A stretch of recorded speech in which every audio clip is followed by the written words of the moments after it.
Good afternoon, Dr. Z. I'm going to be explaining how I did my assignment for week number 5. We were doing the analysis on the Fama French factor modeling with the portfolio that I have created.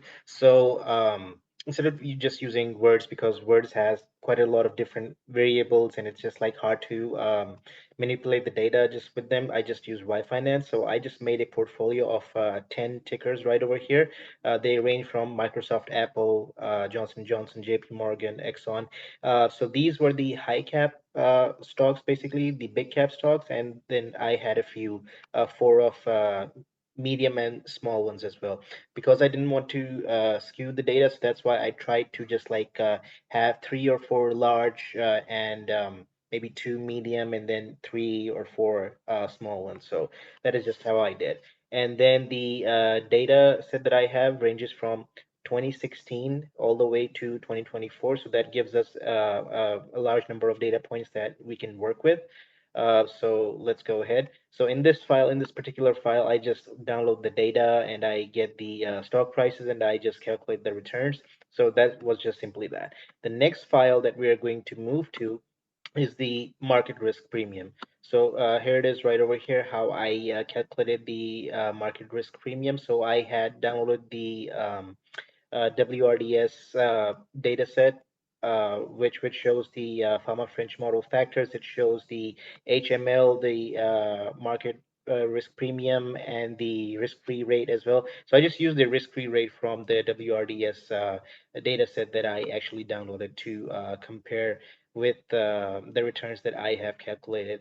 So right over here, market the market risk premium, which is the market returns minus the risk-free rate, is actually calculated, and then it has been merged into a separate file of its own, which is this one right over here.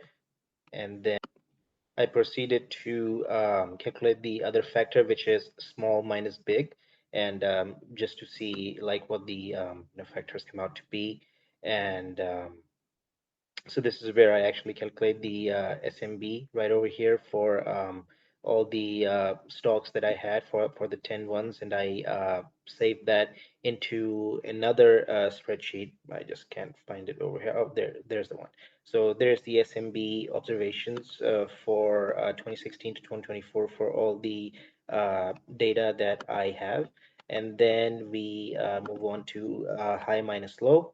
So there's the other one. I got the price to earning ratios from Yahoo Finance as well. And then I was able to get that as well. And then we move on to the other.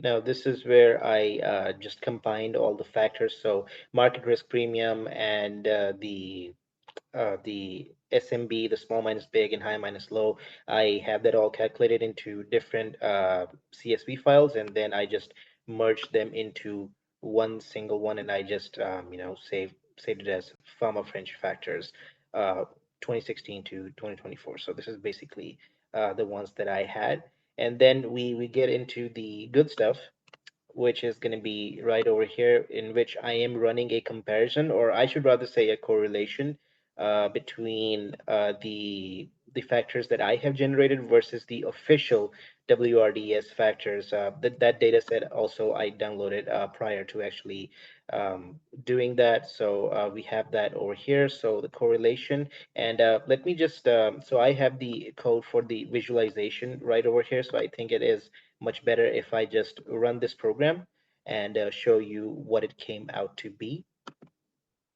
So it's running right now. Okay, so here is the heat map that we have. So of course it just displays like all of the variables.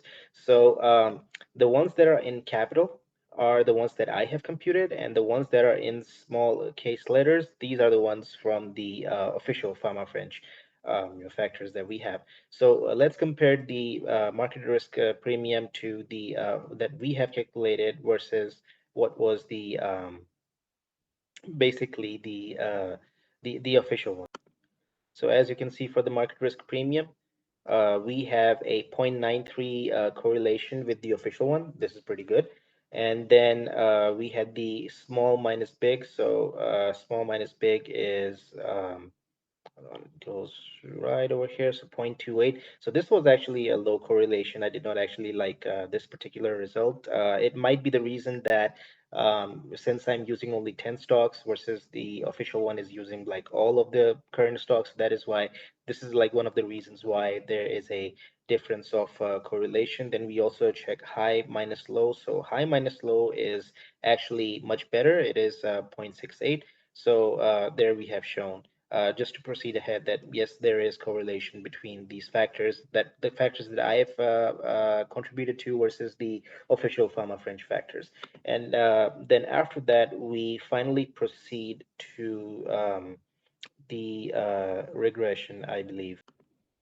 And so I already ran this file, but I'm going to run this again. This is the regression file. So this is going to be calculating, this is going to be showing us the regression for all the 10 stocks that we have. Of course, we're not going to go through each and every single one of them, but we're just going to choose one.